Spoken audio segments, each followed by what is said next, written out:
Hello, welcome back to my YouTube channel PSR CS Tutorials.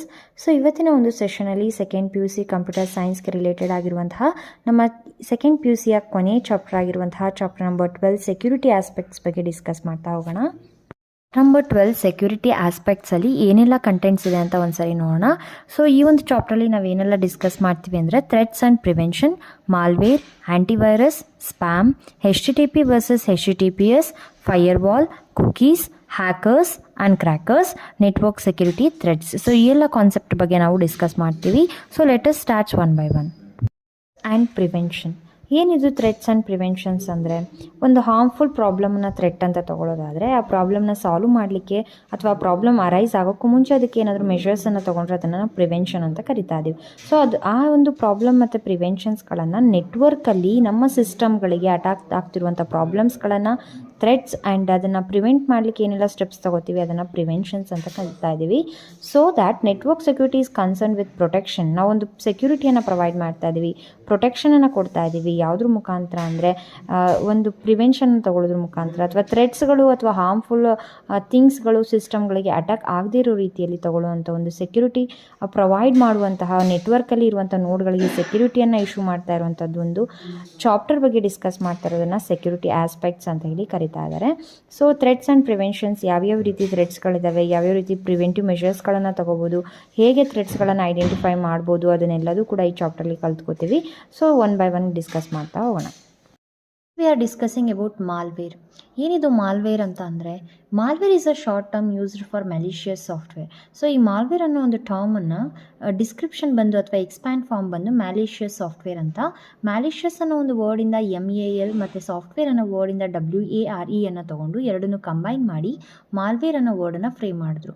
So ಏನಿದು malware ಅಂತ ಅಂದರೆ, ಒಂದು ಪೀಸ್ ಆಫ್ ಸಾಫ್ಟ್ವೇರ್ ಕೋಡು ಸಿಸ್ಟಮನ್ನು damage ಮಾಡುವಂಥದ್ದು ಅಥವಾ ಸಿಸ್ಟಮಿನ ಯೂಸರ್ಗೆ ಹಾರ್ಮ್ ಆಗೋ ರೀತಿಯಲ್ಲಿ ಡಾಕ್ಯುಮೆಂಟ್ಸ್ಗಳನ್ನು ಕಿಲ್ ಮಾಡುವಂಥದ್ದನ್ನು ನಾವು ಮಾಲ್ವೇರ್ ಅಂತ ಹೇಳಿ ಕರಿತಾ ಇದ್ದೀವಿ. The various types of malware have been created from time to time and large scale damages have been inflicted. So malware ಅನ್ನೋದು ಕೆಲವೊಂದು ಸರಿ ಸಮಯಕ್ಕೆ ಸರಿಯಾಗಿ ಅಥವಾ ಸಮಯಕ್ಕೆ ತಕ್ಕನಾಗಿ ಬಿಹೇವ್ ಮಾಡುವಂತಹ ಡ್ಯಾಮೇಜಿಂಗ್ ವರ್ಕ್ಗಳ ಪೀಸ್ ಆಫ್ ಕೋಡನ್ನು ನಾವಿಲ್ಲಿ ಮಾಲ್ವೇರ್ ಅಂತ ಕರಿತಾ ಇದ್ದೀವಿ. Different types of malwares have been available.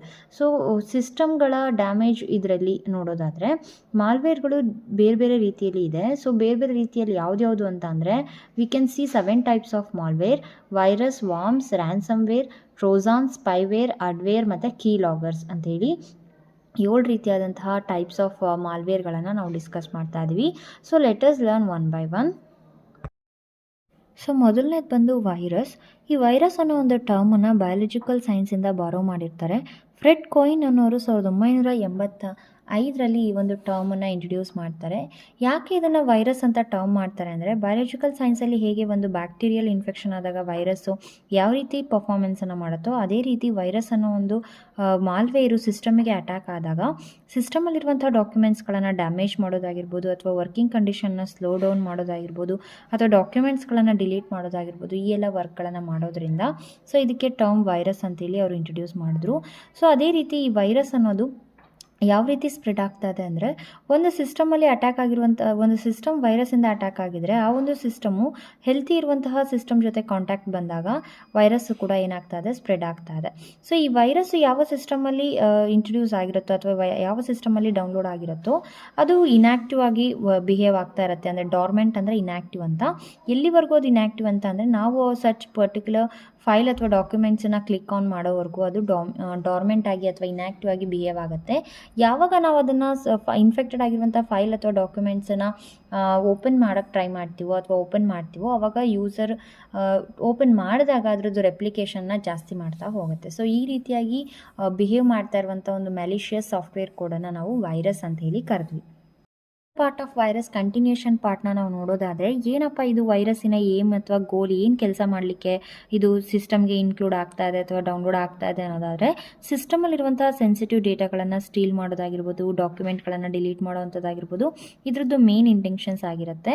So ಕೆಲವೊಂದು ಎಕ್ಸಾಂಪಲ್ಸ್ಗಳನ್ನು ನೀವು ನೋಡೋದಾದರೆ ವೈರಸ್ಸಿಗೆ ಕ್ರಿಪ್ಟೋ ಲಾಕರ್ ಅಥವಾ ಆಗಿರ್ಬೋದು, ಅಥವಾ ಐ ಲವ್ ಯು ಅನ್ನೋ ಒಂದು ವೈರಸ್ ಆಗಿರ್ಬೋದು, ಅಥವಾ ಮೈ ಡೂಮ್ ಅನ್ನೋ ವೈರಸ್ ಆಗಿರ್ಬೋದು, Sasser and Netsky, Slammer, Stuxnet etcetera ಇದೆಲ್ಲ ಇವೆಲ್ಲವೂ ಕೂಡ ಎಕ್ಸಾಂಪಲ್ಸ್ ಆಫ್ ವೈರಸ್ ಆಗಿರುತ್ತೆ. So they may as per MCQ ಕ್ವೆಶನ್ಸಲ್ಲಿ 4 ಆಪ್ಷನ್ಸ್ಗಳನ್ನು ಕೊಟ್ಟು ಇದರಲ್ಲಿ ವೈರಸ್ ಯಾವುದು ಅಥವಾ ವೈರಸ್ ಯಾವುದು ಅಲ್ಲ ಅಂತ ಕೂಡ ಕೇಳುವಂಥ ಚಾನ್ಸಸ್ಗಳು ಇದೆ. ಸೊ ಇದಿಷ್ಟಾಗಿತ್ತು ವೈರಸ್ ಮಾಲ್ವೇರ್ ಬಗ್ಗೆ. Next we are discussing about warms. So ಏನಿದು ವಾರ್ಮ್ ಅಂದರೆ ಇದು ಕೂಡ ಒಂದು ಪೀಸ್ ಆಫ್ ಸಾಫ್ಟ್ವೇರ್ ಕೂಡ ಆಗಿರುತ್ತೆ. ಸೊ ಇದು ಕೂಡ ಒಂದು ಮಾಲ್ವೇರ್ ಆಗಿರುತ್ತೆ. ಈ ಒಂದು ಮಾಲ್ವೇರ್ ಯಾವಾಗ ಸಿಸ್ಟಮ್ಗೆ ಇಂಟ್ರೊಡ್ಯೂಸ್ ಆಗುತ್ತೋ ಅಥವಾ ಯಾವಾಗ ಸಿಸ್ಟಮ್ಗೆ ಡೌನ್ಲೋಡ್ ಆಗುತ್ತೋ, ಸೊ ಡೌನ್ಲೋಡ್ ಆದ ತಕ್ಷಣ ಇದು ಸೆಲ್ಫ್ ರೆಪ್ಲಿಕೇಟ್ ಆಗಿರೋದಿಲ್ಲ. ಸೊ ಇದು ಸೆಲ್ಫ್ ರೆಪ್ಲಿಕೆಂಟ್ ಆಗಿರುತ್ತೆ, ಇದು ತನ್ನಷ್ಟಕ್ಕೆ ತಾನೇ ಕೆಲಸವನ್ನು ಶುರು ಮಾಡುತ್ತೆ. ಹೇಗೆ ಇದು ಇನ್ಫೆಕ್ಟ್ ಆಗುತ್ತೆ ಅಥವಾ ಹೇಗಿದು ಹರಡುತ್ತೆ ಅನ್ನೋದಾದರೆ, ಸ್ಪ್ರೆಡ್ ಆಗುತ್ತೆ ಅನ್ನೋದಾದರೆ ಥ್ರೂ ದ ನೆಟ್ವರ್ಕ್ ಮುಖಾಂತರ ಈ ಒಂದು ವಾರ್ಮ್ ಅನ್ನೋ ಒಂದು ಮಾಲ್ವೇರು ಇನ್ಫೆಕ್ಟ್ ಆಗ್ತದೆ ಸಿಸ್ಟಮ್ಗೆ. ಸೊ ಇಲ್ಲಿ ವೈರಸ್ಸಿಗೂ ವಾರ್ಮ್ಸಿಗೂ ತುಂಬ ಡಿಫ್ರೆನ್ಸ್ ಇರುತ್ತೆ. ವೈರಸ್ಸು ಏನಪ್ಪ ಅಂದರೆ ಸೆಲ್ಫ್ ರೆಪ್ಲಿಕೆಂಟ್ ಆಗಿರೋದಿಲ್ಲ. ನಾವು ಸಿಸ್ಟಮನ್ನು ಅದು ಇನ್ಯಾಕ್ಟಿವ್ ಆಗಿರುತ್ತೆ. ಇನ್ಫೆಕ್ಟ್ ಆಗಿರುವಂಥ ಡಾಕ್ಯುಮೆಂಟನ್ನು ನಾವು ಆ್ಯಕ್ಟಿವೇಟ್ ಮಾಡೋವರೆಗೂ ಅದು ಕೆಲಸವನ್ನು ಅದು ಸುಮ್ಮನೆ ಇರುತ್ತೆ. ಬಟ್ ಯಾವಾಗ ನಾವು ಆ್ಯಕ್ಟಿವ್ ಮಾಡ್ತೀವಿ ಆವಾಗ ಅದ್ರ ವರ್ಕನ್ನು ಅದು ಸ್ಟಾರ್ಟ್ ಮಾಡುತ್ತೆ. ಬಟ್ ವಾರ್ಮ್ ಆಗಲ್ಲ, ಸೆಲ್ಫ್ ರೆಪ್ಲಿಕೆಂಟ್ ಆಗಿರುತ್ತೆ. ಯೂಸರ್ನ ಇಂಟ್ರಾಕ್ಷನ್ನೇ ಬೇಕು ಅಂತ ಅದು ವೆಯ್ಟ್ ಮಾಡ್ತಿರೋದಿಲ್ಲ. ಅದ್ರ ವರ್ಕನ್ನು ಬ್ಯಾಕ್ಗ್ರೌಂಡಲ್ಲಿ ಅದು ಸಿಸ್ಟಮ್ನ ಡ್ಯಾಮೇಜ್ ಮಾಡುವಂಥದ್ದಾಗಿರ್ಬೋದು, ಡಾಕ್ಯುಮೆಂಟ್ಸ್ಗಳನ್ನು ಡ್ಯಾಮೇಜ್ ಮಾಡೋದು, ಸ್ಟೀಲ್ ಮಾಡುವಂಥದ್ದು, ಡಾಕ್ಯುಮೆಂಟ್ಸ್ಗಳನ್ನು, ಇನ್ಫಾರ್ಮೇಷನ್ಗಳನ್ನು, ಸೆನ್ಸಿಟಿವ್ ಪಾಸ್ವರ್ಡ್ಸ್ಗಳನ್ನು ಸ್ಟೀಲ್ ಮಾಡುವಂಥದ್ದು, ಈ ಎಲ್ಲ ಕೆಲಸಗಳನ್ನು ತನ್ನಷ್ಟಕ್ಕೆ ತಾನಾಗಿ ಅದು ಮಾಡ್ತಾ ಇರುತ್ತೆ. ನೆಟ್ವರ್ಕ್ ಮುಖಾಂತರ ಒಂದು ಸಿಸ್ಟಮಿಂದ ಮತ್ತೊಂದು ಸಿಸ್ಟಮಿಗೆ ಇದು ಸ್ಪ್ರೆಡ್ ಆಗ್ತದೆ. ಎಕ್ಸಾಂಪಲ್ಸ್ ಆಫ್ ವಾರ್ಮ್ಸನ್ನು ನೀವು ನೋಡೋದಾದರೆ Sobig, MS Blast, Code Red, Nimda, Morris worm etcetera. So ಇವೆಲ್ಲವೂ ಕೂಡ ಎಕ್ಸಾಂಪಲ್ಸ್ ಆಫ್ ವಾರ್ಮ್ಸ್ ಆಗಿರುತ್ತೆ. ಮೂರನೇ ರೀತಿಯಾದಂತಹ ಮಾಲ್ವೇರ್ ಬಂದು ರ್ಯಾನ್ಸಮ್ ವೇರ್. ಇದು ಕೂಡ ಒಂದು ರೀತಿಯಾದಂತಹ ಮಾಲ್ವೇರ್ ಆಗಿರುತ್ತೆ. It either blocks the user from accessing their own data or threatens to the publish personal data online and demands ransom payment against the same. So ಏನು ಹೇಳ್ತಾ ಇದ್ದಾರೆ ಅಂತ ಹೇಳಿದ್ರೆ, ಸಿಸ್ಟಮಿಗೆ ನಾವು ಈ ಒಂದು ರ್ಯಾನ್ಸಮ್ ಅನ್ನೋ ಮಾಲ್ವೇರ್ ಅಟ್ಯಾಕ್ ಆದಾಗ ಆ ಒಂದು ಯೂಸರ್ನ ಇಂಪಾರ್ಟೆಂಟ್ ಡೇಟಾ ಅಥವಾ ಯೂಸರ್ ಆ ಸಿಸ್ಟಮಲ್ಲಿ ಯಾವ ಒಂದು ಇಂಪಾರ್ಟೆಂಟ್ ಡೇಟಾವನ್ನು ಸ್ಟೋರ್ ಮಾಡಿರ್ತಾನೋ ಅಥವಾ ಯಾವುದನ್ನು ಹೆಚ್ಚಾಗಿ ಆಕ್ಸೆಸ್ ಮಾಡ್ತಿರ್ತಾನೋ ಆ ಒಂದು ಡೇಟಾಗಳನ್ನು ಅವ್ರು ಏನು ಮಾಡ್ತಾ ಇದ್ದಾರೆ, ಒಂದು ಎನ್ಕ್ರಿಪ್ಟ್ ಫಾರ್ಮಿಗೆ ಕನ್ವರ್ಟ್ ಮಾಡಿ ಅಥವಾ ಒಂದು ಸಿಸ್ಟಮಿಗೆ ಈ ಒಂದು ರ್ಯಾನ್ಸಮ್ ವೇರ್ ಅಟ್ಯಾಕ್ ಆಯಿತು ಅಂತ ಹೇಳಿದ್ರೆ ಆ ಸಿಸ್ಟಮನ್ನು ಪೂರ್ತಿ ಕಂಟ್ರೋಲ್ ಓವರ್ ತೊಗೊಳ್ಳೋದ್ರ ಮುಖಾಂತರವಾಗಿ ಆ ಒಂದು ಯೂಸರ್ಗೆ ಒಂದು ರೀತಿಯಲ್ಲಿ ಹ್ಯಾಕಿಂಗ್ ಅಂತಲೇ ಹೇಳ್ಬೋದು, ಆ ಪೂರ್ತಿ ಕಂಟ್ರೋಲ್ ಓವರ್ ತೊಗೊಂಡು ಕೆಲವೊಂದಿಷ್ಟು ಡಿಜಿಟಲ್ ಕರೆನ್ಸಿಯನ್ನು ಅವರು ಡಿಮ್ಯಾಂಡ್ ಮಾಡೋವಂಥ ರೀತಿಯಲ್ಲಿ ಈ ಒಂದು ವರ್ಕ್ ನಡೀತಾ ಇದ್ದರೆ ಅದನ್ನು ರ್ಯಾನ್ಸಮ್ ವೇರ್ ಅಂತ ಹೇಳಿ ಕರಿತಾ ಇದ್ದೀವಿ. ಸೊ ಈ ಒಂದು ಡೇಟಾ ಏನು ಅವ್ರು ಕಂಟ್ರೋಲ್ ಓವರ್ ತೊಗೊಳ್ತಾರೆ ಅದನ್ನು ಆಕ್ಸೆಸ್ ಮಾಡೋಕ್ಕೆ ಬರದೇ ಇರೋ ರೀತಿಯಲ್ಲಿ ಎನ್ಕ್ರಿಪ್ಷನ್ ಮಾಡುವಂಥದ್ದು. ಸೊ ಎನ್ಕ್ರಿಪ್ಷನ್ ಮಾಡಿದ್ಮೇಲೆ ಪಬ್ಲಿಕ್ಕಿಗೆ ಆಕ್ಸೆಸ್ ಮಾಡೋಕ್ಕೆ ಆಗದೇ ಇರೋವಂಥ ರೀತಿಯಲ್ಲಿ ಅದನ್ನು ಕನ್ವರ್ಟ್ ಮಾಡಿದಂತಹ ಡೇಟಾವನ್ನು ರಿಟರ್ನ್ ಮಾಡಬೇಕು ಅಂತ ಅಂದರೆ ಅವ್ರು ಏನು ಮಾಡ್ತಾ ಇದ್ದಾರೆ, ಪೇಮೆಂಟನ್ನು ಡಿಮ್ಯಾಂಡ್ ಮಾಡ್ತಾ ಇದ್ದಾರೆ ಅಥವಾ ಒಂದು ರೀತಿಯಾದಂತಹ ಡಿಜಿಟಲ್ ಕರೆನ್ಸಿಯನ್ನು ಡಿಮ್ಯಾಂಡ್ ಮಾಡ್ತಾ ಇದ್ದಾರೆ. ಸೊ ಅದನ್ನು ಕೊಟ್ಟ ನಂತರ ಅವರು ಮತ್ತೆ ವಾಪಸ್ ಅವ್ರ ಡಾಕ್ಯುಮೆಂಟ್ಸ್ಗಳನ್ನು ರಿಟರ್ನ್ ಮಾಡುವಂಥ ಮಾಲ್ವೇರನ್ನು ನಾವಿಲ್ಲಿ ರ್ಯಾನ್ಸಮ್ ವೇರ್ ಅಂತೇಳಿ ಕರಿತಾ ಇದ್ದೀವಿ. 2017 ಅಂದರೆ ಒಂದು ಇನ್ಸಿಡೆನ್ಸನ್ನು ಹೇಳ್ತಾ ಇದ್ದಾರೆ ಇಲ್ಲಿ. May 2017 almost 2 lakh computers across the 150 countries, ಸುಮಾರು 150 ಕಂಟ್ರಿಯಲ್ಲಿ 2 ಲಕ್ಷಕ್ಕಿಂತ ಹೆಚ್ಚು ಕಂಪ್ಯೂಟರ್ಗಳು 2017 ಏನು ಮಾಡ್ತಿದ್ದಾರೆ, ಈ ರ್ಯಾನ್ಸಮ್ ವೇರ್ ಅನ್ನೋ ಒಂದು ಮಾಲ್ವೇರ್ ಅಟ್ಯಾಕ್ ಆಗುತ್ತೆ. ಆ ಅಟ್ಯಾಕ್ ಆಗಿ ಸಿಸ್ಟಮಲ್ಲಿರುವಂಥ ಡಾಕ್ಯುಮೆಂಟ್ಸ್ಗಳನ್ನೆಲ್ಲ ಡಿಲೀಟ್ ಮಾಡೋದಾಗಿರ್ಬೋದು ಅಥವಾ ಅಮೌಂಟನ್ನು ಡಿಮ್ಯಾಂಡ್ ಮಾಡೋದಾಗಿರ್ಬೋದು. ಈ ರೀತಿ ಮಾಡೋದ್ರಿಂದ ಆಲ್ಮೋಸ್ಟ್ 2 lakh ಕಂಪ್ಯೂಟರ್ ಯೂಸರ್ಸ್ಗಳನ್ನು ಅವರು ಕ್ರೈ ಮಾಡ್ತಾರೆ. ಹಾಗಾಗಿ ಈ ಒಂದು ಸಿಚುವೇಷನಲ್ಲಿ ಬೆಡ್ ಮಾಡ್ತಾ ಇರುವಂಥ ಕರೆನ್ಸಿಯನ್ನು ಅಥವಾ ಅಮೌಂಟನ್ನು ಅವರು ಕ್ರಿಪ್ಟೋ ಕರೆನ್ಸಿ ಅಂತ ಹೇಳಿ ಕರಿತಾ ಇದ್ದಾರೆ. ಡಿಜಿಟಲ್ ಫಾರ್ಮ್ಯಾಟಲ್ಲಿ ಪೇ ಮಾಡ್ತಾರಂಥ ಅಮೌಂಟನ್ನು ಬಿಟ್ ಕಾಯಿನ್ಸ್ ಅಂತ ನೀವೆಲ್ಲ ಕೂಡ ಕೇಳಿರ್ತೀರ. ಸೊ ಆ ರೀತಿ ಬಿಟ್ ಕಾಯಿನ್ ಕ್ರಿಪ್ಟೋ ಕರೆನ್ಸಿಯನ್ನು ಈ ರೀತಿ ಮಾಲ್ವೇರ್ಗಳ ಮುಖಾಂತರವಾಗಿ ಪರ್ಚೇಸ್ ಮಾಡುವಂಥದ್ದು ಅಥವಾ ಈ ರೀತಿ ಮಾಲ್ವೇರ್ಗಳ ಮುಖಾಂತರ ಸೆಂಡ್ ಮಾಡಿ ಡಾಕ್ಯುಮೆಂಟ್ಸ್ಗಳನ್ನು ಹ್ಯಾಕ್ ಮಾಡೋದ್ರ ಮುಖಾಂತರವಾಗಿ ಪೇಮೆಂಟನ್ನು ಡಿಜಿಟಲ್ ಫಾರ್ಮ್ಯಾಟಲ್ಲಿ ಎಕ್ಸ್ಚೇಂಜ್ ಮಾಡ್ತಾ ಇದ್ದಾರೆ. ಅದನ್ನು ಬಿಟ್ ಕಾಯಿನ್ ಕ್ರಿಪ್ಟೋ ಕರೆನ್ಸಿ ಅಂತ ಹೇಳಿ ಕರೆದ್ರು. ಸೊ ಈ ರೀತಿಯಾಗಿ ವರ್ಕ್ ಆಗ್ತಾ ಇರೋವಂಥದ್ದು ರ್ಯಾನ್ಸಮ್ ವೇರ್. ಇದು ಬಂದು ಟ್ರೋಜನ್ ಹಾರ್ಸ್ ಅಂತ. ಸೊ ಇದು ಕೂಡ ಒಂದು ರೀತಿಯಾದಂಥ ಮಾಲ್ವೇರ್. ಸೊ ಏನಪ್ಪ ಇದ್ರದ್ದು ಸ್ಪೆಷಾಲಿಟಿ ಆಫ್ ಮಾಲ್ವೇರ್ ಅಂತ ಅಂದರೆ, ಈ ಒಂದು ಟ್ರೋಜನ್ನ ಎಕ್ಸ್ಪ್ಲೈನ್ ಮಾಡೋಕ್ಕೂ ಮುಂಚೆ ಅವರು ಒಂದು ಸ್ಟೋರಿಯನ್ನು ಕೊಟ್ಟಿದ್ದಾರೆ. ಅಂದರೆ ಒಂದು ರೀತಿಯಾದಂಥ ಅರ್ಥ ಮಾಡಿಸ್ಲಿಕ್ಕೆ ಒಂದು ಸ್ಟೋರಿಯನ್ನು ಕೊಟ್ಟಿದ್ದಾರೆ. Since the ancient Greeks could not inflict the city of Troy using in traditional warfare methods, they gifted the king of Troy with a big wooden horse with hidden soldiers inside and eventually defeated them. So ಇಲ್ಲಿ Greek ಅನ್ನೋ ಒಂದು ಸಿಟಿಯಲ್ಲಿ ಅಥವಾ ancient Greeks ಅವ್ರು ಏನು ಮಾಡ್ತಾಯಿದ್ರು ಅಂದರೆ, ಒಬ್ಬ ರಾಜನಿಗೆ ವುಡನ್ ಟ್ರಾಯ್ನ ಗಿಫ್ಟ್ ಕೊಡ್ತಾ ಇದ್ದಾರೆ. ಒಂದು ರೆಸ್ಪೆಕ್ಟ್ಫುಲ್ಲಾಗಿ ಏನು ಮಾಡ್ತಾಯಿದ್ದಾರೆ, ವುಡನ್ ಹಾರ್ಸನ್ನು ಏನು ಮಾಡಿದ್ರು, ಅವರು ಗಿಫ್ಟ್ ಮಾಡಿದ್ರು. ಬಟ್ ವುಡನ್ ಹಾರ್ಸಲ್ಲಿ ಏನಿರುತ್ತೆ ಅಂದರೆ, ನೋಡಲಿಕ್ಕೆ ನಮಗೆ ವುಡನ್ ಹಾರ್ಸ್ ಇರುತ್ತೆ, ಬಟ್ ವುಡನ್ ಹಾರ್ಸಿನ ಒಳಗಡೆ ಸೋಲ್ಜರ್ಸ್ಗಳು ಏನು ಮಾಡಿರ್ತಾರೆ, ಹೈಡ್ ಆಗಿರ್ತಾರೆ. ಆ ಒಂದು ರಾಜ್ಯಕ್ಕೆ ಎಂಟ್ರಿ ಆಗಬೇಕು ಅಂತ ಅಂದರೆ ಡೈರೆಕ್ಟಾಗಿ ಸೋಲ್ಜರ್ಸ್ ಹೋದರೆ ಕರ್ಕೊಳ್ಳುವಂಥ ಸಿಚುವೇಶನ್ಸ್ ಇರೋದಿಲ್ಲ ಕೆಲವೊಂದು ಸರಿ. ಸೊ ಹಾಗಾಗಿ ಏನು ಮಾಡ್ತಾರೆ, ಬೇರೆ ಒಬ್ಬ ರಾಜ್ಯದವರು ಆ ಒಂದು ರಾಜನಿಗೆ ವುಡನ್ ಹಾರ್ಸನ್ನು ಗಿಫ್ಟ್ ಮಾಡೋದ್ರ ಮುಖಾಂತರ ಆ ವುಡನ್ ಹಾರ್ಸ್ ಒಳಗಡೆ ಸೋಲ್ಜರ್ಸ್ಗಳು ಹೈಡ್ ಆಗಿ ಆ ಒಂದು ಸಾಮ್ರಾಜ್ಯಕ್ಕೆ ಎಂಟ್ರಿ ಆಗೋ ರೀತಿಯಲ್ಲಿ, ಅಂದರೆ ನಮಗೆ ನೋಡಲಿಕ್ಕೆ ಒಂದು ರೀತಿಯಾಗಿ ಕಾಣ್ತಾ ಇರುತ್ತೆ, ಬಟ್ ಅದ್ರ ವರ್ಕಿಂಗ್ ಕಂಡೀಷನ್ನೇ ಬೇರೆ ಥರ ಇರುತ್ತೆ ಅಂತ ಹೇಳೋ ಒಂದು ಎಕ್ಸಾಂಪಲನ್ನು ಅವರಿಲ್ಲಿ ಪ್ರಯತ್ನ ಪಟ್ಟಿದ್ದಾರೆ.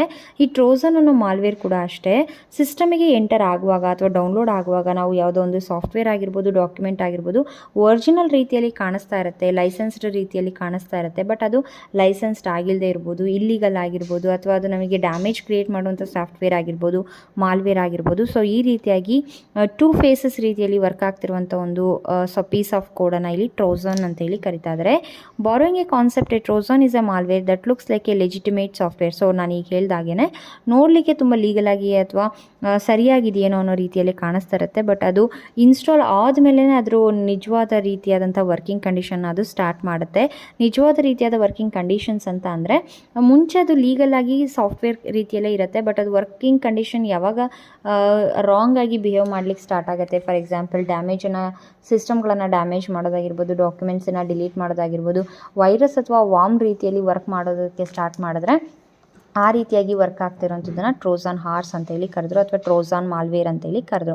ಅಂದರೆ ಇರೋ ರೀತಿಯೇ ಬೇರೆ, ಬಟ್ ಅದ್ರ ವರ್ಕಿಂಗ್ ಕಂಡೀಷನ್ನೇ ಬೇರೆ ಆಗಿರೋ ರೀತಿಯಲ್ಲಿ ವರ್ಕ್ ಆಗ್ತಿರುವಂಥ ಪೀಸ್ ಆಫ್ ಕೋಡ್ ಆಫ್ ಸಾಫ್ಟ್ವೇರ್ಗಳನ್ನು ಇಲ್ಲಿ ಟ್ರೋಜನ್ ಅಂತ ಕರೀತಾ ಇದ್ದಾರೆ.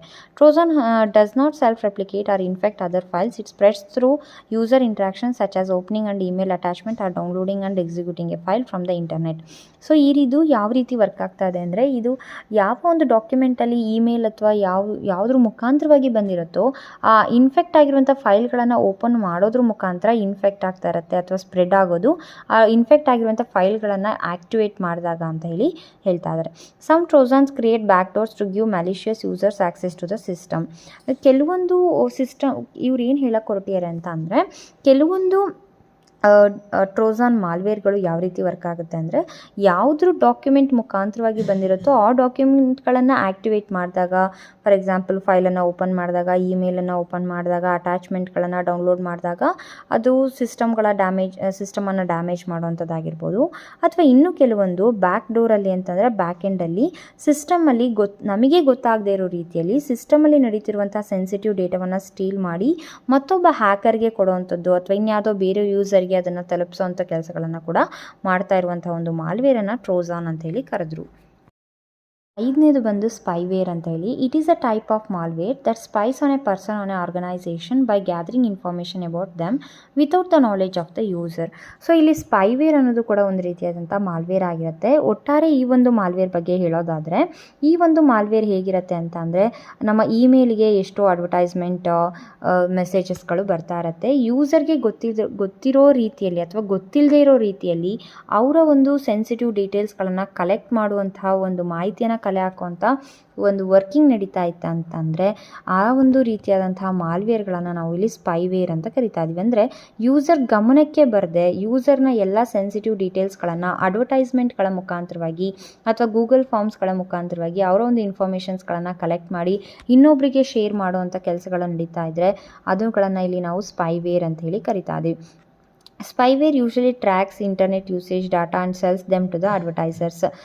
ಇನ್ನೂ ಒಂದು ಏನು ಕೆಲಸ ಮಾಡ್ತಾ ಇದೆ ಅಂದರೆ, ಈ ಸ್ಪೈವೇರ್ ಅನ್ನೋ ಮಾಲ್ವೇರು ಸಿಸ್ಟಮಲ್ಲಿ ಅಟ್ಯಾಕ್ ಆಯಿತು ಅಂದರೆ ನಾವು ಇಂಟರ್ನೆಟ್ಟನ್ನು ಯಾವೆಲ್ಲ ರೀತಿ ಬಳಸ್ತಾ ಇದ್ದೀವಿ, ಯಾವೆಲ್ಲ ಕಾನ್ಸೆಪ್ಟ್ ಮೇಲೆ ಜಾಸ್ತಿ ಒತ್ತನ್ನು ಕೊಟ್ಟು ನಾವು ನೋಡ್ತಾ ಇದ್ದೀವಿ, ಅಥವಾ ಯಾವ ವೀಡಿಯೋಸ್ಗಳನ್ನು ನೋಡಲಿಕ್ಕೆ ಇಷ್ಟಪಡ್ತಾ ಇದ್ದೀವಿ, ಯಾವೆಲ್ಲ ರೀತಿಯ ಇಮೇಜ್ಗಳನ್ನು ಇಷ್ಟಪಡ್ತಾ ಇದ್ದೀವಿ, ಈ ರೀತಿ ಹಿಸ್ಟ್ರಿಯನ್ನು ಕಲೆಕ್ಟ್ ಮಾಡಿ ಬೇರೆಯವರಿಗೆ ಕಳಿಸೋದಂಥ ಒಂದು ಮಾಹಿತಿ ಕಲೆ ಹಾಕುವಂಥ ಒಂದು ಮಾಲ್ವೇರನ್ನು ನಾವು ಸ್ಪೈವೇರ್ ಅಂತ ಹೇಳಿ ಕರೆದ್ವಿ. They can also be use to track and capture credit card or bank details informations. So internet usage ಅಷ್ಟೇ ಅಲ್ಲದೆ ಅಥವಾ ಸೆನ್ಸಿಟಿವ್ ಡೀಟೇಲ್ಸ್ಗಳನ್ನು ಕಲೆಕ್ಟ್ ಮಾಡೋದು ಅಷ್ಟೇ ಅಲ್ಲದೆ ನಮ್ಮ ಸಿಸ್ಟಮಲ್ಲಿ ಸ್ಟೋರ್ ಮಾಡಿರುವಂಥ ಸೆನ್ಸಿಟಿವ್ ಇನ್ಫಾರ್ಮೇಷನ್ ಆಗಿರ್ಬೋದು, ಬ್ಯಾಂಕ್ ಡೀಟೇಲ್ಸ್ ಆಗಿರ್ಬೋದು, ಪಾಸ್ವರ್ಡ್ಸ್ ಆಗಿರ್ಬೋದು, ಇವೆಲ್ಲಗಳನ್ನು ಕೂಡ ನಾವು ಟ್ರ್ಯಾಕ್ ಮಾಡಿ ಬೇರೆ ಒಬ್ಬ ಯೂಸರ್ಗೆ ಅದನ್ನು ಎಕ್ಸ್ಚೇಂಜ್ ಮಾಡ್ತಾ ಇದ್ದರೆ ಅವುಗಳನ್ನು ಕೂಡ ನಾವು ಸ್ಪೈವೇರ್ ಅಂತೇಳಿ ಕರೆದ್ವಿ. ಅಂತಹ ಮಾಲ್ವೇರ್ ಬಂದು ಅಡ್ವೇರ್ ಅಂತೇಳಿ. ಸೊ ಈ ಅಡ್ವೇರ್ ಅಂದರೆ ಒಂದು ಅಡ್ವರ್ಟೈಸ್ಮೆಂಟ್ ಮಾಲ್ವೇರ್ ಅಂತಲೇ ಹೇಳ್ಬೋದು. ಈಗ ನಾವು ಯೂಶ್ವಲಿ ನಮಗೆ ಗೊತ್ತೇ ಇರುತ್ತೆ, ಯೂಟ್ಯೂಬ್ ವೀಡಿಯೋಸ್ಗಳನ್ನು ನೋಡುವಾಗ ಅಡ್ವರ್ಟೈಸ್ಮೆಂಟ್ಸ್ಗಳು ಬರ್ತಾ ಇರುತ್ತೆ.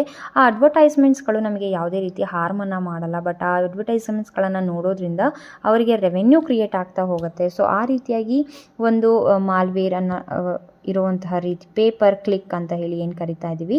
ಸೊ ಆ ರೀತಿ ಪೇಪರ್ ಕ್ಲಿಕ್ ಅಂತಂದರೆ ನಾವು ಅದನ್ನು ಕ್ಲಿಕ್ ಮಾಡೋದ್ರಿಂದ ನಮಗೆ ಯಾವುದೇ ರೀತಿ ಹಾರ್ಮ್ ಆಗ್ತಿರೋದಿಲ್ಲ. ಬಟ್ ಅದು ಸಿಸ್ಟಮಲ್ಲಿ ಯಾವುದೇ ರೀತಿ ಡ್ಯಾಮೇಜಸನ್ನು ಕೂಡ ಮಾಡ್ತಾ ಇರೋದಿಲ್ಲ. ಅದು ನಮಗೆ ಯಾವುದೋ ಒಂದು ಮಾಹಿತಿಯನ್ನು ಕೊಡೋ ರೂಪದಲ್ಲಿ ಬಂದು ನಮ್ಮ ಟೈಮನ್ನು ವೇಸ್ಟ್ ಮಾಡೋದ್ರ ಜೊತೆಗೆ ಅವರು ರೆವೆನ್ಯೂನ ಕ್ರಿಯೇಟ್ ಮಾಡ್ತಾ ಇದ್ದಾರೆ. ಇಲ್ಲಿ ಯಾವುದೇ ರೀತಿ ನಮಗೆ ಇನ್ಕಮ್ ಆಗಲಿ ಔಟ್ಪುಟ್ ಆಗಲಿ ಯಾವುದೇ ರೀತಿ ಡ್ಯಾಮೇಜ್ಗಳು ಆಗ್ತಾ ಇರೋಲ್ಲ. ಆ ರೀತಿಯಾಗಿ ನಮಗೆ ಸಿಸ್ಟಮಲ್ಲಿ ಅಟ್ಯಾಕ್ ಆಗುವಂಥ ಪೀಸ್ ಆಫ್ ಕೋಡನ್ನು ನಾವಿಲ್ಲಿ ಅಡ್ವೇರ್ ಅಂತ ಕರಿತಾ ಇದ್ದೀವಿ. ಸೊ ದಟ್ ಅವ್ರು ಇಲ್ಲಿ ಏನು ಹೇಳ್ತಾ ಇದ್ದಾರೆ ಅಂದರೆ adware is a malware that is created to generate revenue. ಈ ಅಡ್ವೇರ್ ಅನ್ನೋದು ಒಂದು ಮಾಲ್ವೇರ್ ಆಗಿರುತ್ತೆ. ಅವರು ರೆವೆನ್ಯೂನ ಅಡ್ವರ್ಟೈಸ್ಮೆಂಟ್ ಕಂಪನಿಗಳು ರೆವೆನ್ಯೂನ ಕ್ರಿಯೇಟ್ ಮಾಡ್ಕೊಳ್ಳಿಕ್ಕೋಸ್ಕರ ಈ ಒಂದು ಮಾಲ್ವೇರ್ಗಳನ್ನು ಸಿಸ್ಟಮ್ಗಳಿಗೆ ಹಾಕ್ತಾ ಇದ್ದಾರೆ. An adware displays online advertisements using pop-ups, web pages or installation screen ಮೇಲೆ ಪಾಪಪ್ ಆಗಿರ್ಬೋದು, ಅಥವಾ ಯೂಟ್ಯೂಬ್ ವೀಡಿಯೋಸ್ಗಳ ಮೇಲೆ ಪಾಪಪ್ ಆಗಿರ್ಬೋದು, ಅಥವಾ ಯಾವುದೋ ಒಂದು ನೋಟಿಫಿಕೇಷನ್ ಮೇಲೆ ಪಾಪಪ್ ಆಗುವಂಥ ಅಡ್ವರ್ಟೈಸ್ಮೆಂಟ್ಸ್ಗಳಿಂದ ನಮಗೆ ಯಾವುದೇ ರೀತಿ ಹಾರ್ಮ್ಫುಲ್ ಆಗದೇ ಇದ್ರೂ ಕೂಡ ಅವರು ರೆವೆನ್ಯೂನ ಕ್ರಿಯೇಟ್ ಮಾಡ್ಕೊಳ್ತಾ ಇದ್ದಾರೆ. Once an adware has infected a substantial number of computer systems it generates revenue either by displaying advertisements or using pay per click mechanism to charge its clients against the number of clicks on their displayed ads ಅಂತ ಹೇಳ್ತಾ ಇದ್ದಾರೆ. ಅಂದರೆ ಇಲ್ಲಿ ನಾವು ಕೆಲವೊಂದು ಸತಿ ಯಾವ ರೀತಿ ಆಗುತ್ತೆ ಅಂದರೆ ನಾವು ಈ ಆ್ಯಡ್ಗಳನ್ನು ಕ್ಲಿಕ್ ಮಾಡಿ ನೋಡೋದ್ರ ಮೇಲೆ ಪೇಪರ್ ಕ್ಲಿಕ್ ಅನ್ನೋ ರೆವೆನ್ಯೂ ಕ್ರಿಯೇಟ್ ಆಗುತ್ತೆ. ಇನ್ನು ಕೆಲವೊಂದು ಸತಿ ಅಡ್ವರ್ಟೈಸ್ಮೆಂಟ್ ಜಸ್ಟ್ ಅವರಿಗೆ ಡೆಲಿವರ್ ಆದರೂ ಸಾಕು ಆ ರೀತಿ ಕೂಡ ರೆವೆನ್ಯೂ ಕ್ರಿಯೇಟ್ ಆಗುತ್ತೆ. ಅಥವಾ ಆ ಒಂದು ಅಡ್ವರ್ಟೈಸ್ಮೆಂಟ್ನ ಅವ್ರು ಎಷ್ಟೋ ತನಕ ನೋಡಿದ್ದಾರೆ ಅನ್ನೋದ್ರ ಮೇಲೂ ಕೂಡ ಆ ಅಡ್ವರ್ಟೈಸ್ಮೆಂಟ್ ಕಂಪನಿಗಳಿಗೆ ರೆವೆನ್ಯೂ ಕ್ರಿಯೇಟ್ ಆಗ್ತಾ ಹೋಗುತ್ತೆ. ಈ ರೀತಿಯಾಗಿ ಕ್ರಿಯೇಟ್ ಆಗ್ತಿರುವಂತಹ ಒಂದು ಟೈಮ್ ವೇಸ್ಟಿಂಗ್ ಥಿಂಗ್ಸ್ಗಳನ್ನು ಮಾಡುವಂಥ ಮಾಲ್ವೇರನ್ನು ನಾವಿಲ್ಲಿ ಅಡ್ವೇರ್ ಅಂತ ಹೇಳಿ ಕರಿತಾ ಇದ್ದೀವಿ. ಹಾಗೆ ಬಂದು ಕೀ ಲಾಗರ್ಸ್ ಅಂತ ಹೇಳಿ. ಈ ಕೀ ಲಾಗರ್ಸ್ ಅಂತಂದರೆ ಕೀಬೋರ್ಡಿಂದ ಕ್ರಿಯೇಟ್ ಆಗ್ತಿರುವಂಥ ಒಂದು ಸೆನ್ಸಿಟಿವ್ ಇನ್ಫಾರ್ಮೇಷನ್ ಸ್ಟೀಲ್ ಆಗುವಂಥದ್ದಾಗಿರ್ಬೋದು, ಅಥವಾ ಕೀಬೋರ್ಡಿಂದ ಕ್ರಿಯೇಟ್ ಆಗ್ತಿರುವಂಥ ಒಂದು ಡೇಟಾ ಡ್ಯಾಮೇಜನ್ನು ನಾವು ಕೀ ಲಾಗರ್ಸ್ ಅಂತ ಕರಿತಾ ಇದ್ದೀವಿ. ಈ ಕೀ ಲಾಗರ್ ಅನ್ನೋದು ಕೂಡ ಒಂದು ರೀತಿ ಮಾಲ್ವೇರ್ ಆಗಿರುತ್ತೆ. The main purpose of this malware is to record the keys pressed by user on the keyboard. ಕೀಬೋರ್ಡಿಂದ ಯೂಸರ್ ಯಾವೆಲ್ಲ ಮಾಹಿತಿಗಳನ್ನು ಕ್ಲಿಕ್ ಮಾಡ್ತಾ ಹೋಗ್ತಾನೋ ಅಥವಾ ಟೈಪ್ ಮಾಡ್ತಾ ಹೋಗ್ತಾನೋ ಅದೆಲ್ಲದೂ ಕೂಡ ಒಂದು ಕಡೆ ಡೇಟಾಬೇಸ್ ರೀತಿಯಲ್ಲಿ ಸ್ಟೋರ್ ಆಗ್ತಾ ಹೋಗುತ್ತೆ. ಆ ಡೇಟಾಬೇಸಿಂದ ಎಕ್ಸ್ಟರ್ನಲ್ ಯೂಸರ್ ಏನು ಮಾಡ್ತಾ ಇದ್ದಾನೆ ಅದನ್ನೆಲ್ಲ ಮಾಹಿತಿಯನ್ನು ಕಲೆಕ್ಟ್ ಮಾಡಿಕೊಂಡು ಸಿಸ್ಟಮಲ್ಲಿ ಸೆನ್ಸಿಟಿವ್ ಡೇಟಾವನ್ನು ಮಾಹಿತಿಗಳನ್ನು ತಿಳ್ಕೊಂಡು ಸಿಸ್ಟಮ್ಗಳನ್ನು ಅಟ್ಯಾಕ್ ಮಾಡಲಿಕ್ಕೆ ಹೆಲ್ಪ್ಫುಲ್ ಆಗೋ ರೀತಿಯಲ್ಲಿ ಅವನು ಕ್ರಿಯೇಟ್ ಮಾಡ್ಕೊಳ್ತಾ ಇರುವಂತಹ ಮಾಹಿತಿಗೆ ಅಥವಾ ಅವನು ಕಲೆಕ್ಟ್ ಮಾಡ್ತಾ ಇರುವಂಥ ಮಾಹಿತಿಯನ್ನು ಇಲ್ಲಿ ಕೀ ಲಾಗರ್ ಅಂತ ಹೇಳಿ ಕರಿತಾ ಇದ್ದಾರೆ. ಯಾವ ರೀತಿ ಮೆಟೀರಿಯಲ್ಸ್ಗಳನ್ನು ಅಥವಾ ಯಾವ ರೀತಿ ಮಾಹಿತಿಗಳನ್ನು ಅವನು ಕಲೆ ಹಾಕ್ತಾ ಇದ್ದಾನೆ ಅಂದರೆ ಸಿಸ್ಟಮಲ್ಲಿ ನಾವು ಪಾಸ್ವರ್ಡ್ಸ್ಗಳನ್ನು ಅಥವಾ ಇಮೇಲ್ಸ್ ಐ ಡಿಗಳನ್ನು ಅಥವಾ ಯೂಸರ್ ಐ ಡಿಗಳನ್ನು ನಾವೇನು ಮಾಡ್ತೀವಿ ಕೀಬೋರ್ಡ್ ಮುಖಾಂತರ ಎಂಟರ್ ಮಾಡ್ತೀವಿ.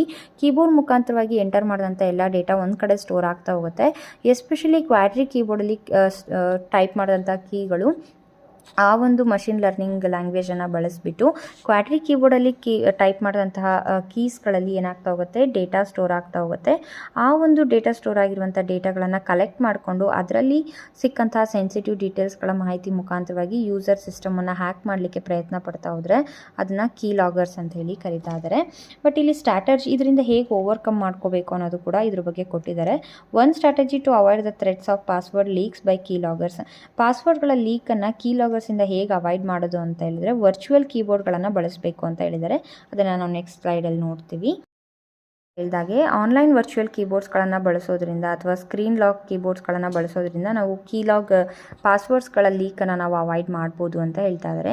The names of on screen and virtual keyboards refers to any software based keyboard and are sometimes used ಇಂಟರ್ಚೇಂಜಬಲಿ.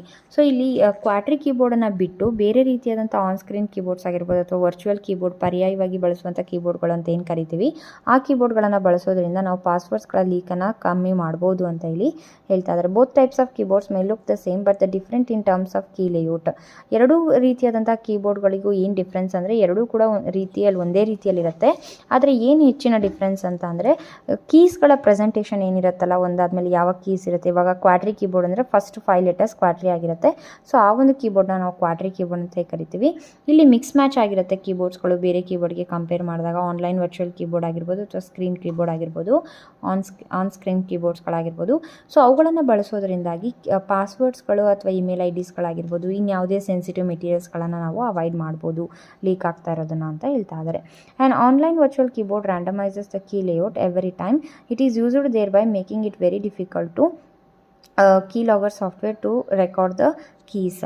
ಪ್ರತಿ ಸತಿ ಕಸ್ಟಮೈಸ್ಡ್ ಕೀಬೋರ್ಡ್ಸ್ಗಳು ಬರ್ತಾ ಹೋಗುತ್ತೆ. ಯಾವುದರಲ್ಲಿ ಅಂದರೆ ವರ್ಚುವಲ್ ಕೀಬೋರ್ಡ್, ಆನ್ಲೈನ್ ವರ್ಚುವಲ್ ಕೀಬೋರ್ಡ್ಸ್ಗಳಲ್ಲಿ ಪ್ರತಿ ಸರಿ ನಾವು ಇನ್ಫಾರ್ಮೇಷನ್ನ ಎಂಟರ್ ಮಾಡಿದಾಗೂ ಕೀಬೋರ್ಡಿನ ಕಸ್ಟಮೈಸ್ಡ್ ಆಲ್ಫಾಬೆಟ್ಸ್ ರ್ಯಾಂಡಮೈಸ್ ಆಗ್ತಾ ಹೋಗುತ್ತೆ. ಈ ರೀತಿ ಪ್ರತಿ ಸತಿ ರ್ಯಾಂಡಮೈಸ್ ಆದಾಗಲೂ ಕೂಡ ಡೇಟಾಬೇಸನ್ನು ಸ್ಟೋರ್ ಮಾಡಲಿಕ್ಕೆ ಕಷ್ಟ ಆಗ್ತಾ ಹೋಗುತ್ತೆ. ಹಾಗಾಗಿ ಈ ರೀತಿ ಕೀಬೋರ್ಡ್ಸ್ಗಳನ್ನು ಬಳಸೋದ್ರಿಂದ ನಮ್ಮ ಸೆನ್ಸಿಟಿವ್ ಡೇಟಾಗಳಿಗೆ ಸೆಕ್ಯೂರಿಟಿಯನ್ನು ಪ್ರೊವೈಡ್ ಮಾಡ್ಬೋದು ಅಂತ ಹೇಳ್ತಾ ಇದ್ದಾರೆ. ಸೊ ಈ ರೀತಿಯಾಗಿ ನಾವು 7 ರೀತಿಯಾದಂಥ ಮಾಲ್ವೇರ್ಸನ್ನು ಡಿಸ್ಕಸ್ ಮಾಡಿದ್ದೀವಿ. ಇದಾಗಿತ್ತು online virtual keyboard versus on screen keyboard. So key loggers ಬಗ್ಗೆ ಕಂಪ್ಲೀಟ್ ಇನ್ಫಾರ್ಮೇಷನ್ನ ನಾವು ತಿಳ್ಕೊಂಡಿದ್ದೀವಿ. ಸೊ ಇದಿಷ್ಟು ಆಗಿತ್ತು ಚಾಪ್ಟರ್ ನಂಬರ್ 12 ಸೆಕ್ಯೂರಿಟಿ ಆಸ್ಪೆಕ್ಟ್ಸ್ನ ಸೆಷನ್ ನಂಬರ್ 1 ಆಗಿತ್ತು. ಸೊ ಈ ಒಂದು ಸೆಷನ್ನಲ್ಲಿ ನಾವು ಥ್ರೆಟ್ಸ್ ಆ್ಯಂಡ್ ಪ್ರಿವೆನ್ಷನ್ಸ್ ಬಗ್ಗೆ ಮತ್ತು ಟೈಪ್ಸ್ ಆಫ್ ಮಾಲ್ವೇರ್ ಬಗ್ಗೆ ಡಿಸ್ಕಸ್ ಮಾಡಿದ್ದೀವಿ. ಸೊ ಇನ್ನು ನೆಕ್ಸ್ಟ್ ಸೆಷನಲ್ಲಿ ನಾವು ಹೆಚ್ಚಿನ ಕಂಟಿನ್ಯೂಷನ್ ಪಾರ್ಟ್ ಆಫ್ ದ ಚಾಪ್ಟರ್ನ ನಾವು ಡಿಸ್ಕಸ್ ಮಾಡ್ತಾ ಹೋಗೋಣ. ಐ ಹೋಪ್ ಎಲ್ರಿಗೂ ಕೂಡ ಅರ್ಥ ಆಗ್ತಾ ಇದೆ, ಹೆಲ್ಪ್ಫುಲ್ ಆಗ್ತಾ ಇದೆ ಅಂತ ಭಾವಿಸ್ತಾ, ಇನ್ನು ಯಾರೆಲ್ಲ ನನ್ನ ಚಾನಲ್ನ ಸಬ್ಸ್ಕ್ರೈಬ್ ಮಾಡಿ ನೋಡ್ತಾ ಇಲ್ಲ ದಯವಿಟ್ಟು ಸಬ್ಸ್ಕ್ರೈಬ್ ಮಾಡಿ ನೋಡಿ. ಸೊ ದಟ್ ನೆಕ್ಸ್ಟ್ ನಾನು ಸೆಷನ್ ಅಪ್ಲೋಡ್ ಮಾಡಿದಾಗ ನಿಮಗೆ ನೋಟಿಫಿಕೇಷನ್ ಬರುತ್ತೆ. ಸೊ ದಯವಿಟ್ಟು ಲೈಕ್ ಮಾಡಿ, ಕಮೆಂಟ್ ಮಾಡಿ, ಶೇರ್ ಮಾಡಿ ಅಂತ ಹೇಳ್ತಾ ಥ್ಯಾಂಕ್ಸ್ ಫಾರ್ ವಾಚಿಂಗ್.